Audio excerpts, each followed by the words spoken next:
Hi friends, Krista here. Thanks for stopping by Books and Jams. Today we are going to talk about all the books that I read in the month of October.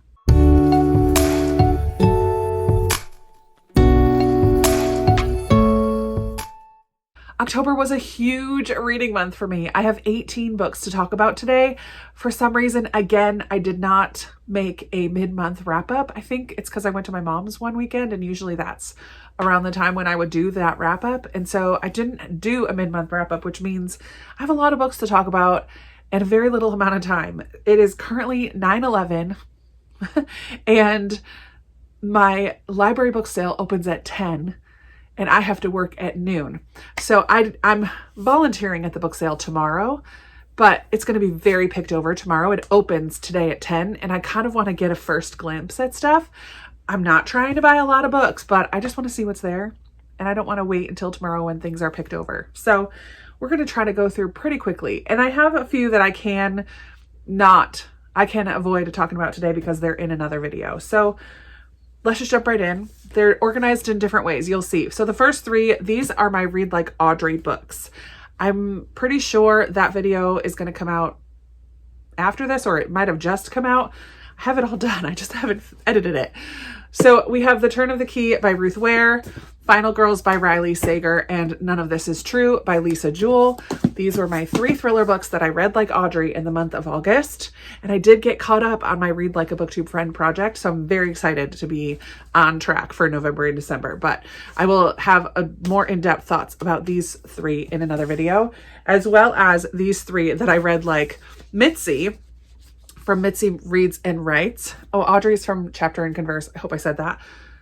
Mitsy Reads and Writes. I read like her. I was supposed to read like her in the month of September, but I was a little behind. So I read most of these in August. So we have The Wind in the Willows by Kenneth Grahame, The Adventures of Sherlock Holmes by Sir Arthur Conan Doyle, which was perfect because it was Victorian for Victober, and Hitty, Her First 100 Years by Rachel Field. And this was a Newbery winner. So I do already have a video published about my thoughts on these three books that I read like Mitsy. Sadly, I didn't like them as much as I was hoping to. I think that's all the ones that I've actually talked about. I think in vlogs, I may have referred to some of these other ones, but not given very much detail about my thoughts about them. So in October, I did my TBR using Katie from Paperbacks and Ponytails, using her TBR game. And so I have my stack of books that I chose for her TBR game, and I read all but one of them. One of them I did not get to. So let's just go through this stack. So my first prompt was a reread, which was perfect because the Middle Grade March Book Club book was The Graveyard Book by Neil Gaiman. This is another Newbery winner. It was a reread for me, and there is a video on the Middle Grade March YouTube channel where we discuss this book. Jenna and I discussed this book with everybody who came in the comments. This was a perfect October read. We follow a little boy who at the very beginning, it's a pretty gruesome scene that it starts out with. Someone comes into his home and murders the rest of his family, and this little boy is able to escape and runs up the road to the graveyard. There are the ghosts that live in the graveyard, and they decide to raise this little boy, and they call him Bod for nobody. And it's just his time in the graveyard and how the ghosts protect him, and you eventually learn why someone came and killed his family and all of that. It was not at all spooky. It does start out with that kind of brutal scene, but it's not super graphic unless you read the graphic novel. I was like, whoa, that is a pretty harsh. I looked at just the beginning of it. It's a pretty harsh visual, but other than that first scene, it's not super spooky. There are a couple scenes that are would have been spooky maybe if I was a kid, but as an adult, I wasn't spooked out. I thought that was lovely. I didn't quite like it as much as the first time around. I gave it 5 stars the first time I read it, and I would give it 4 or 4.5 this time. I wanted a little bit more information about the whole mystery of like why people were after his family, and a little bit more about certain groups of people, the Hounds of Heaven and the Jack of all trades. I wanted a little bit more about those groups of people that are in this book, and we didn't quite get that information, but that's okay. It was still a wonderful read. The next prompt that I had from Katie was a mood read, I think it was, and I ended up picking The Lost Melody by Joanna Davidson Politano. This is one of my 5-star predictions. I've read 2 of them this month, so I'm very pleased about that. This is a Christian fiction, and we follow a concert pianist named Vivian, who's at the beginning, her father dies, and she learned that he had been sending money to this asylum to support this woman. And she has no idea who this lady is. And so she wants to go to this asylum and figure out why her dad was sending money every month. So she goes and tries to get herself a job there. And it's a very creepy asylum, very shady. And I think Joanna did a great job at the beginning of this book making me question if Vivian was mad herself or not. I think the whole twistiness of the beginning of the psychology of it all was just really, really well done.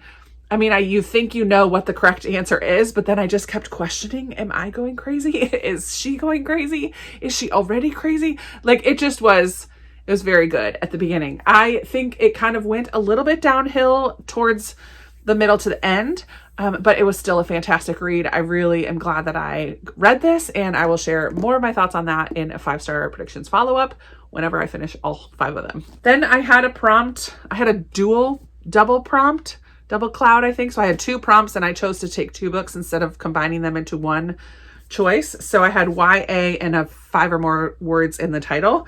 So for my YA book, I read Dear Martin by Nick Stone.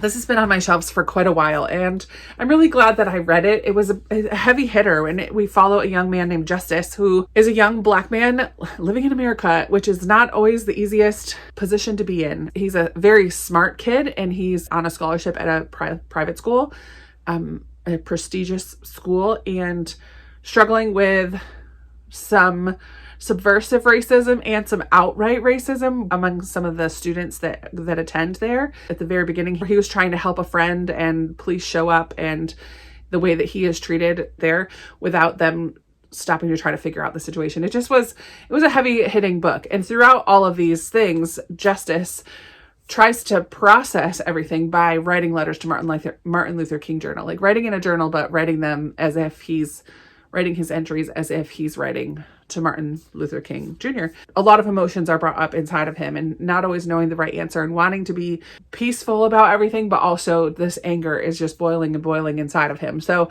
it was a really heavy duty book, and I'm glad that I read it. It's hard hitting one.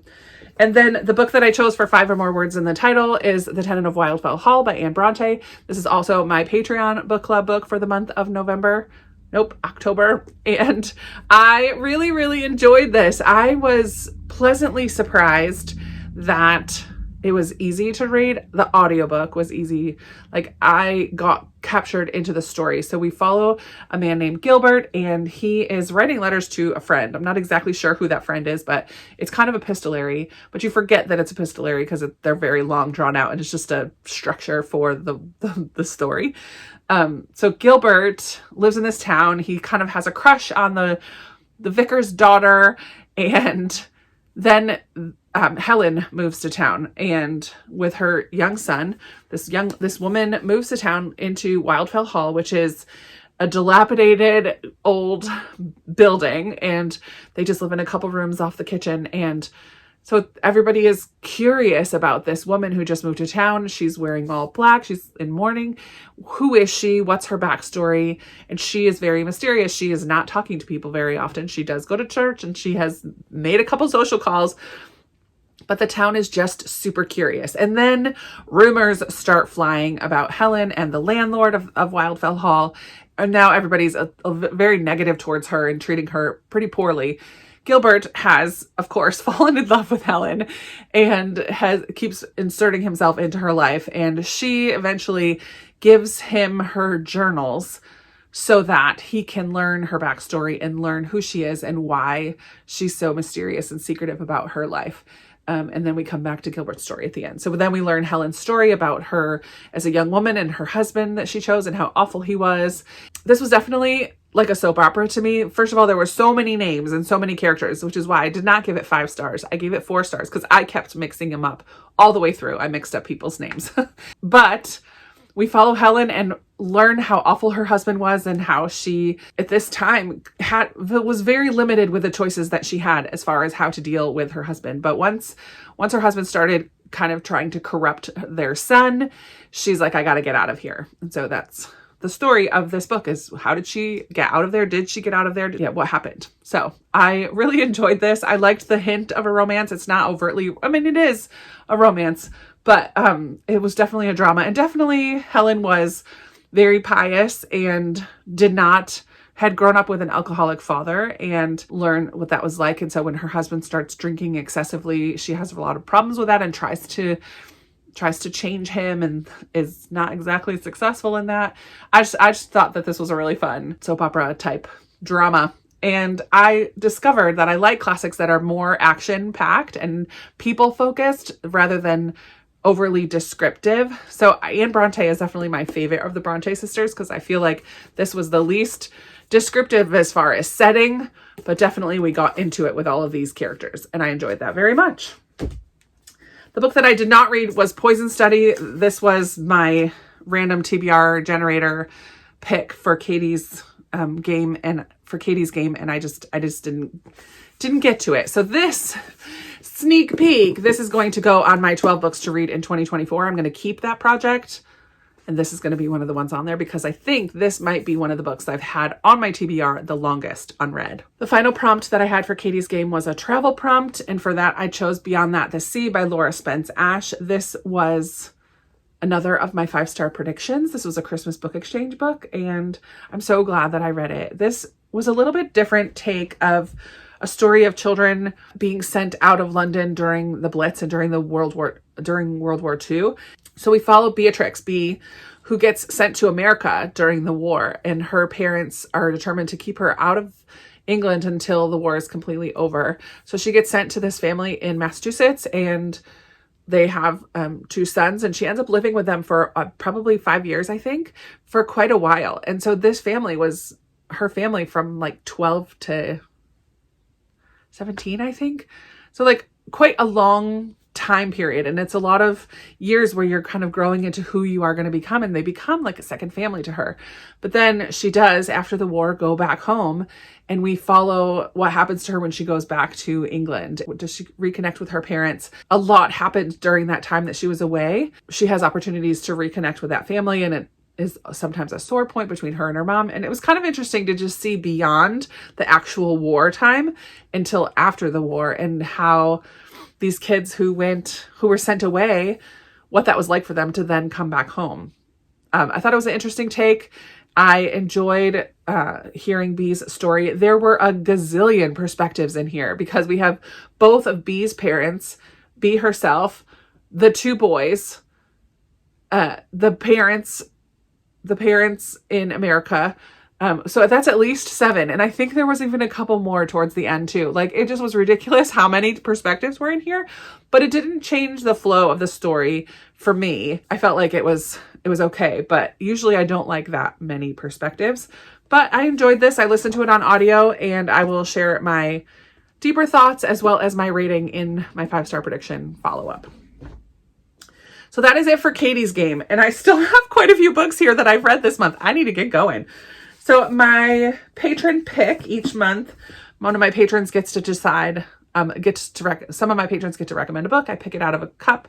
And for October, I picked The Door-to-Door Bookstore by Karsten Henn. This is a little tiny book that I found when I was shopping in Phoenix. I actually bought the hard copy because this is one that I could see myself rereading. I did end up listening to this on audio. This is translated from the German, and in it we follow an older man who works for this bookstore, and he travels around. He takes orders from some people who don't leave their house very often, and he travels around delivering their books to them. And he has a whole little route that he takes, and he's pretty set in his ways. He stays right in this town, right along his route. He doesn't really travel outside or branch out at all. He's very set in his ways. And one day, a little 9-year-old girl saunters up to him and joins him on his travels and kind of inserts herself into his life. He has been very isolated and very closed off before, but this little girl kind of weasels her way in, and it's about the relationship between the two, as well as their relationship with the different people that he delivers books to. The former bookstore owner had passed away and left the bookstore to his daughter, and so that causes some complications in this story as well. It is a heartwarming beautiful little read for book lovers, and it has just all the things, all the things that I like. An older, younger friendship, books, delivering books, people who love books, and a little bit of drama in there as well, a little bit of conflict. I absolutely loved this. It was fun that it was translated from German, because every once in a while there'd be a phrase or just part of the setting that was a little bit different from what I'm used to. And I just really enjoyed that. And I love this cover, and I could see myself rereading this. It was a 5-star read. I absolutely loved it. My 12 books to read in 2023 pick, spinner wheel, this month picked, or last month picked 1000 White Women by Jim Fergus. This is another epistolary type of book. It's written as if it's the journals of May Dodd, who is a woman that was sent to the Cheyenne Nation to be a bride for a member of the Cheyenne people. So we really are following this time in history. It's the 1800s, late 1800s. Westward expansion is in the works, and that caused a lot of issues between white colonists and native peoples. And this book really shows a lot of that conflict and lies and ways that that white people really were awful to a lot of indigenous people. And it shows that from a white woman going and becoming a part of the tribe, a group of white women becoming a part of the Cheyenne people and marrying into them and having children and getting to see them kind of from the inside, which I don't know. I just had a lot of mixed feelings while reading this book. It was difficult to read. I know some people really love this book, but unfortunately for me, it was a bit of a miss. I didn't really care for it. It does give a very good picture of the American West and outposts and the landscape and how they get food and just a lot of aspects of the American West. But it also was longer, way longer than I thought it needed to be. And yeah, I don't know exactly. I can't exactly put my finger on why it wasn't a big hit for me, but I didn't love, there's absolutely one relationship that I didn't love because it was a bit of an affair. I don't know. Yeah, it just wasn't a hit, and I didn't like it. And that's all I have to say about that. Then we have 4 books that are part of series, and I kind of was still in the mood after series September to finish up or to continue on with some series. So I did get the final book in the Vanderbeeker series from the library. This is Ever After. This was a beautiful wrap up to the series. In this series, the Vanderbeekers, we follow this family who lives in Harlem. There are 5 children, and the siblings are just so close, and their parents, and they're just a wonderful, wonderful family. And they live in this brownstone, and you get to know through the course of the series, you get to know the other people who live in the brownstone. So it's kind of like this family is the core of the book, but then their extended family are their neighbors, and they're very, very close with them. And in this book, one member of the family gets really ill, and we just kind of follow how that affects the rest of the family members. And it's heartbreaking. I cried, for sure. I cried, but it always ends on a very positive upswing as well. So I just thought it was a really lovely way to end and wrap up this series. I'm pretty sure this is the last one. I don't see her writing another one in this series, but yeah, it was wonderful. I'm so glad that I finished it. Then I picked up book 2 in the By the Book mystery series by Tamara Berry. This was On Spine of Death. We continue to follow Tess, who's an author who moved to this small town to live in her grandpa's cabin. She ends up staying there. She's an author of mystery books herself, very popular mystery series. And in the last book, we discovered that her grandfather had also left her a hardware store that's in town. And so in this book, at the beginning, she's remodeling that hardware store, and in the process discovers some old bones. And so then they kind of tear apart the hardware store and they find another set of bones. And then it becomes this mystery of who do these bones belong to? Some cold cases are opened back up, and Tess, of course, inserts herself right into everything. And then also there's a friendship, antagonistic kind of relationship between her and the sheriff in town, and that takes a step further in that relationship. She's also single parenting her teenage daughter, and so there's mother-daughter relationship aspect of it as well. It was a fun continuation of the series. I do think I liked the first one a little bit better, but I will probably read the third one. I didn't think I was going to continue on with the series after reading the first one, but I got a hold of this in when I was in Phoenix. And so I might as well go ahead and finish the whole trilogy. But yeah, it was a fun, cozy mystery. And then the third series that I made progress in October was SPBY Family. And I actually finished volume 3 in November, but I'm still going to talk about it now because I might as well, and they have to go back to the library. But I read volume 2 and volume 3 in November or October/November. And in this, we follow this spy named Twilight, who in the first book is given this task of entering into the community at Eden Academy. And in order to do that, Twilight has to get a wife and a daughter so that he can enter his child into Eden, get his kid into Eden Academy. So we just follow the story of Twilight, the spy, the dad. The wife that he chooses is Yori, and she is an assassin, and he doesn't know that. And the daughter that he gets from an orphanage is Anya, and she is a telepath. So she knows everything about her parents. I don't know. It's just a fun, cute series. There's like a big dodgeball game in one of them at school. It's just the adventures of Lloyd and Yori trying to pretend like they're a married couple, and yet they have these huge secrets that they're hiding from each other. And then Anya, who knows their secrets and also trying to be the best daughter that she can be for them. So it's a cute series.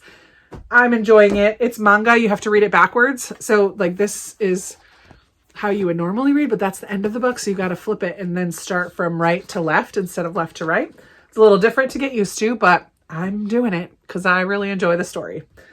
And then 2 that were just kind of random pickups towards the end of the month. Keisha at A Book Like You and a few other ladies hosted Bookathon, which is a middle grade spooky readathon in the end of the month. And their group read was The Bellwoods Game by Celia Crampion. And I was not able to go to their live show where they talked about this, but I had received this in a Owl Creek Jr. box. So I thought I would just pick it up one day. I think I read this during a Dewey's 24-hour readathon vlog, something like that. I read the whole book in a day. The highlight of this book are the fabulous illustrations that are all the way throughout. It's just jam-packed full of illustrations. I did not find this creepy. Someone had asked me if I found this as creepy as Small Spaces, not even remotely. I don't think this scared me at all. Look at this amazing map. The illustrations are definitely the highlight. I think the story itself was a little lacking for me. It was fun, perfect read for fall. We follow a group of sixth grade students who every year host the Bellwoods Game. The Bellwoods are woods out in their town, and every year someone has to go, a group of select 6th graders have to go into the woods, ding the bell in order to protect the town for another year. So we learn about the origin story of that legend. Why do they need to do that? There is some paranormal activity in here, some ghosty stuff going on. There are a little bit of creep factor. I think as a kid, it might have been a little creepier than it was for me as an adult. As an adult, I was not scared at all. So Bailey is our main character in here, and she has some struggles going on at home, and she is kind of an outcast at school that everyone thinks that she tattled about something. And so nobody is talking to her anymore. All of her friends that used to talk to her don't really talk to her anymore. And then she's chosen to be one of the kids that goes into the woods. So we do follow Bailey mainly, as well as some others. But it was a fun read for fall. Definitely a gorgeous, gorgeous book. But I'm not keeping it, and I don't need to read it again. Then the final book to talk about today is The Curse of Misty Wayfair by Jamie Jo Wright. I wanted to read another kind of spooky-ish, ghosty type of book, and this filled that little hole in my reading that I wanted to fill. Jamie Jo Wright is a Christian fiction author, so I trust her to get me to that point of it being intense and a little bit scary, but then knowing it's not going to cross any of my lines. In this one, we have 2 timelines, as she always does, about 100 years apart. And in the past timeline, we follow Thea, who was left at an orphanage as a child, and as she gets older, she is adopted or taken in by this photographer and his wife, and they travel around doing post-mortem photography, which is like families whose family member has just recently passed, prop up that dead person and take a picture with them, like one final photograph. So she learns how to do that as well, and then when they pass away, then leave her all of their materials and stuff. So she is now traveling around doing that, and she ends up going back to the town that she has had some clues that this is where she's from, and she wants to try to find her birth family and find out who she really is. In the midst of her journey to find her mom, she discovers this legend of this woman named Misty Wayfair, who apparently haunts the town and had been murdered at one point. So who is Misty Wayfair? What's the story behind that?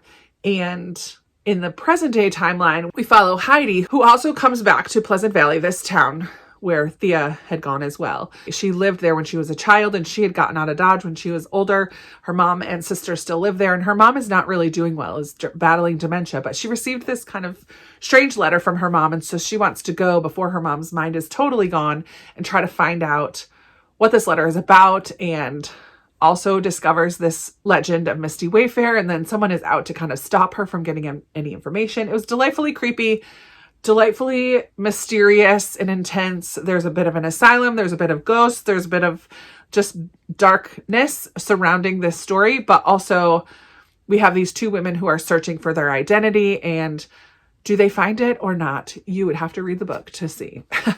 I just really enjoyed this. I thought it was a perfect October read. So my goal was to do 30 minutes, and it's been 33 minutes of filming. So I'm pretty pleased about that. I'm going to go finish getting ready and head off to my library book sale. And yeah, so let's chat in the comments below. Have you read any of these books that I talked about here today? Did you feel the same way as me about them or differently? I would love to chat with you about that or anything else that you want to talk about in the comments down below. Thank you so much for watching and spending a bit of time with me today, and I will chat with you in another video very soon. Bye.